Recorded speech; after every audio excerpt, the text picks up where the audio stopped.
What's up, guys? I am back for a Food for Your Soul vlog. This is your girl, Ava Cherie, the Inspire. I'm smiling and laughing because I love days that bring revelation, right? I love days that bring confirmation, especially too. And today I did a series of posts on my social medias. And as you know, I promise that when I do that, I'm going to come back with the word, right? So I'm going to work my way backwards. And my most recent post says the takeaway is to take it away, right? And basically what that's saying is if you feel burdened, if you've done all you can do, if you've expressed yourself over and over again, if you feel underserved, unappreciated, you're an afterthought, or you have to defend your honor or ask for your worth and value too much in a situation or to a person that keeps presenting, or to a people that keeps presenting themselves over and over, needing your help. And the minute you say, hey, I need some help too, you know what I'm saying? And they feel like, really, well, I can go pay for this. Wow. And when you realize you could go pay for that, after you didn't call me for 2, 5, 12 years, you know what I'm saying? So I know we don't think our acquaintances and loved ones and friends could even slap us in the face like that, right? But before they know it, it comes out of their mouth. And before you know it, you got to make a choice to receive it or not. And before you realize that they didn't showed up for who they really are. So that's what that Food for Your Soul was about. That quote was, the takeaway is to take it away. Okay? Simple. The one before that was really deep on my heart this morning. I do a lot of work overnight because I'm just up with food for your thought, right? I'm working on different things. The house is settled, it's quiet, and there's a level of peace I get from doing that. So over some time, we all hear about people plagiarizing and stealing and appearing to be the guru. And I've had encounters now. I've been watching 2 people do it who have crazy numbers on Instagram, right? And I'm just like, I start to watch what I post, and then I watch their topics. I watch their movement. I watch the language. I see who's visiting my sites. And I'm like, yo, wouldn't it be more beneficial? Wouldn't it be advantageous, instead of taking food off somebody else's plate, why don't we join forces and feed a nation of people, feed a multitude of people, right? Not because one of us is beat for numbers and one of us have more education and one of us have this or that. When we are together, we are stronger in numbers. If I worried about who followed me and the amount of numbers, I wouldn't be doing it. Do you know I have way more posts than I do followers? Obviously, the authenticity, right? The substance that I have to release is more heavier for me to keep until I get a social approval. I have to give it out because God gave it to me. It ain't mine to hold on to. And the right set of eyes will be set free and delivered and healed from it. You ain't going to hear all of that. And sometimes people get lost in the numbers and forget their purpose and forget the assignment, you know? So I'm not disregarding people's strides and people getting their populations populated. I really admire it. But for me, the sacrifices that come with the warfare and the gifts that you see me post, I would like recognition for them and not be a thief, because the enemy uses people to kill, steal, and destroy on every level. Even if you think it's cute, I don't want to hear that people that admire you steal from you because they flattered by you or whatever that saying is. No, that ain't flattery.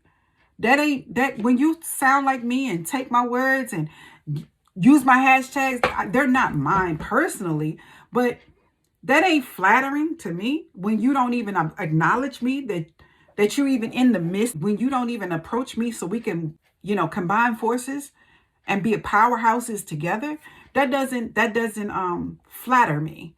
It pisses me off. It's been going on since grad school. It's been going on since I'm public. It goes on when I used to work for somebody 11, 12 years ago now. It goes on, right? I understand and admire your abilities, but I don't understand your ego that you won't join forces or ask.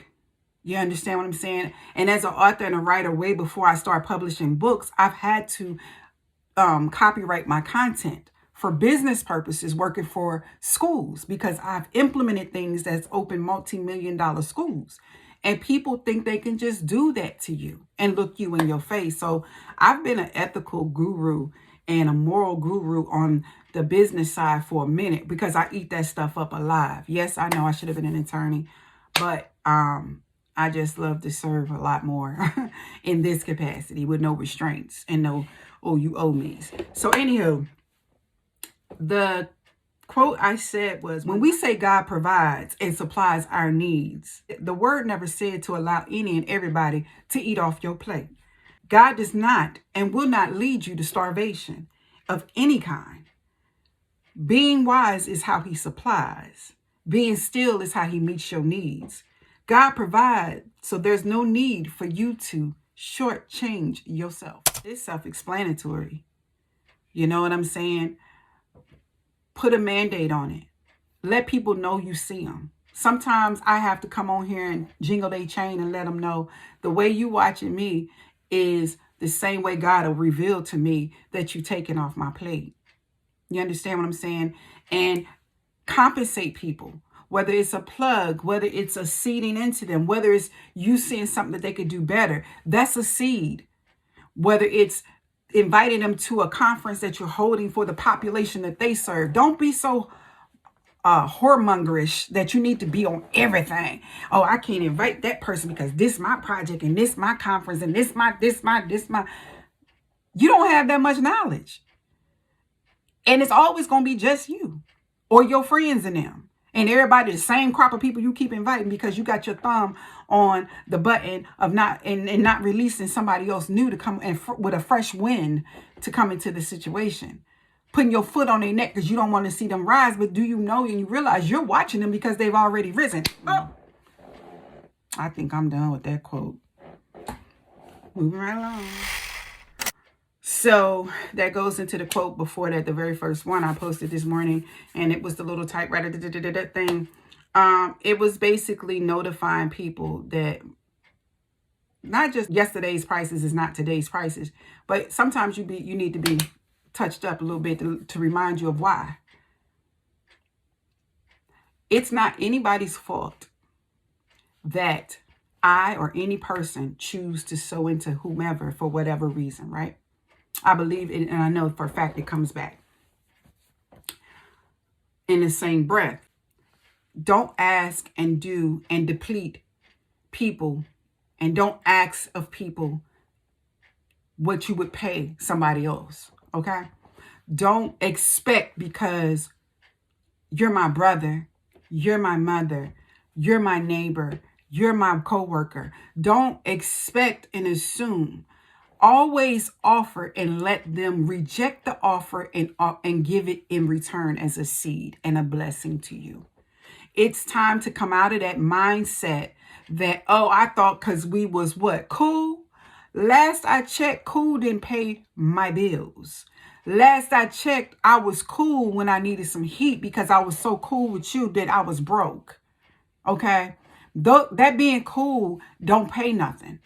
And it doesn't even put a dent in the tuitions that you never had to endure because you chose not to go to school, but pick up a trade and do what you wanted to do. Open your business. Well, I chose to get my expertise in the things that you're draining me from, and that costs. It costs me to go learn it, to be validated and credible, to speak into your life and be concerning enough. It took me time to develop in my spiritual gifts. It took me time to develop spiritually and let God continue to stretch me to be even obedient enough to outstretch my hands and serve you. Everything comes with a price and a sacrifice. You see, that's why I wasn't running around here talking about Easter, because a lot of people don't act like you have sacrificed to get the things that you've given to them freely or discounted. Now, I do hold myself accountable when I feel discounted, because I can't check anyone else when I have shown up as if I'm a discount. Okay. I can't check anybody, any situation when I have shown up as if this was okay. Okay. I have to go back inside myself and be still and hear from the Holy Spirit. Was I to release, and what should I have contracted? Now, what I will say is, when people play themselves and come back and tell me what didn't work when they bought it from such and such, at that point, our relationship has changed and you have become my client, whether you know it or not. So when I minimize my point of contact with you, when I minimize the not answering or the not responding to the emails, it's because your time has run out in that capacity. Because you've shown me that I'm a backup to the paid help. And you come to me and say it's just as good, but because you know me, I'm there and you have access. And for them, they don't give a black about you. They don't know you, and you don't have that same access without that coin. So I want everybody to know that I'm nice, but I ain't stupid. And anything that I have allowed, I will take responsibility. But sometimes as a servant, sometimes in these capacities, we feel like there's little bitty times we feel like, dang, if I don't help that right person at that moment, that's going to project something bad and negative about me. As far as not wanting to help people when they're in need. But that's a helper's dilemma across the board. That is a servant's dilemma across the board until we get out of it and get burned enough. I've heard it in my training. I've heard it from my coaches. And there is nothing free.me. I forget what Dr. Cheryl Will used to always tell us in training. And basically you're saying, like, I'm showing up and I'm not asking you for anything. So it don't cost me nothing. And then when we project that it doesn't cost us anything, it doesn't feel like we're sacrificing, and we don't put value on our expertise. Really, I've just met a lot of people that's really nice and in this field. And trust and believe, baby, they want their coins. I know I do, because I don't play about nobody else's money. And I be trying to hint. I'm going to stop hinting too, because I be telling people I don't play about nobody else's money. I manage quite a few people in my time, and I don't play about their money. They get their money before they gig. They get their money before, we don't do it after. We don't. And so I'm trying to paint the picture of who I am. Now, personally, people know that's how I roll. And they know not to flip no money with me when tell me something and it's not that, because I'm going to come get my coins. But in business, you got to have a little bit more couth to you. But baby, it's the same rules apply. So I be trying to spill people and give this spiel and let people feel me out and let them know like, hey, that's A across the board. But some people just think that it's not. And unfortunately, but fortunately, I don't want to be at this juncture in my life and my experiences and my amount of years I've been doing all of this. I don't want to have to explain to people that y'all watch me go through and get all these degrees. Y'all have watched me go through and sacrifice with 4 children, and I've been in school since I was 21. Y'all have watched me go through and ascertain every goal that I set myself out to. Don't play with me. Like, why do I have to tell y'all that it costs? And then y'all have watched me for 29 years and excel in every job I've had and implement things that God just allowed me to do and made the provisions for me to, in the career working for somebody else. Everybody was team, I'll pay you. But when it comes to me being myself and working and being self-employed and creating my own lane, people think that I'm not going to ask for my paycheck. So this is the final notice. The prices did go up. Okay. And I don't care what you think about it. I don't care, because I have to care about me first. And that's a good thing with turning 50 this year. I was that way at 40. That I realized people are more accountable than they act like for themselves. They know what they're doing. But now at 50, I'm starting to breathe peace. I'm starting to know that the importance of delegating and knowing that I've trained some people really well. And I could not be interested in what they're talking about because they have the tools. I know that. And I rest with that. And I know that God is pleased and it's the job well done. So that's what that was about. All right, before somebody like to come on my thing and say you talk too much, but y'all listen. So until next time, this is your girl, Miss Motivational Mogul Mindset, Ava Sharif, the Inspire. I hope all is well. I love this conversation tonight. And this day has been, again, the most revealing and confirming day for me. And it's a joyous day when you get those things in that order. All right? So take care. See you next time.